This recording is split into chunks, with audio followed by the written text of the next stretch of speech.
Hi guys, good morning. Sorry, good afternoon na pala. So time check tayo, is around 3 o'clock.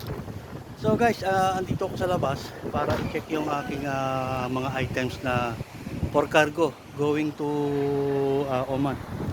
So kailangan natin i-check to properly kasi nga cargo. So ito yung isa sa mga trabaho namin dito. So lahat ng mga nabibenta namin for cargo kailangan parado. Kasi minsan wala, minsan kulang. So kapag ito dala ko yung delivery note, so kailangan nilang pirmahan. So yan guys. So ito po yung mga cargo na idadalhin.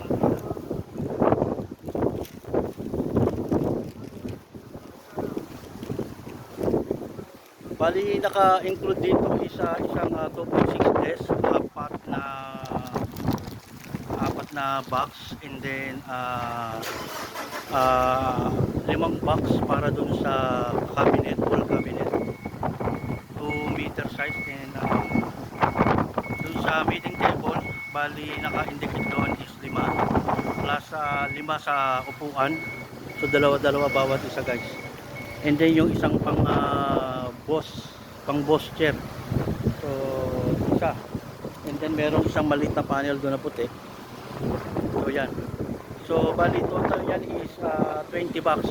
So complete. So pag yan nawala, ang cargo ng bahala, ang responsibility, ang may responsibility niya. So yan guys, bali napakahangin ngayon.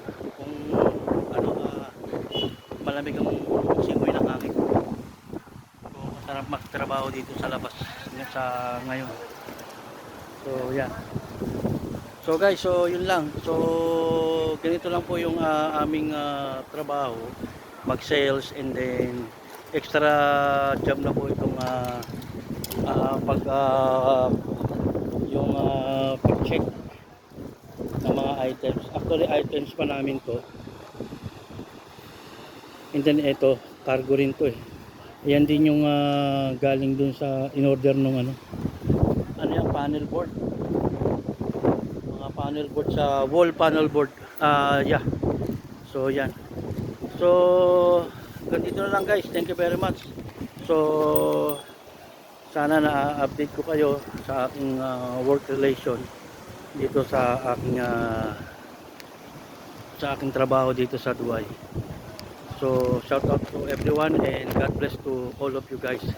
So sana patuloy nyo akong suportahan sa aking vlog, sa aking mga video, sa aking reels.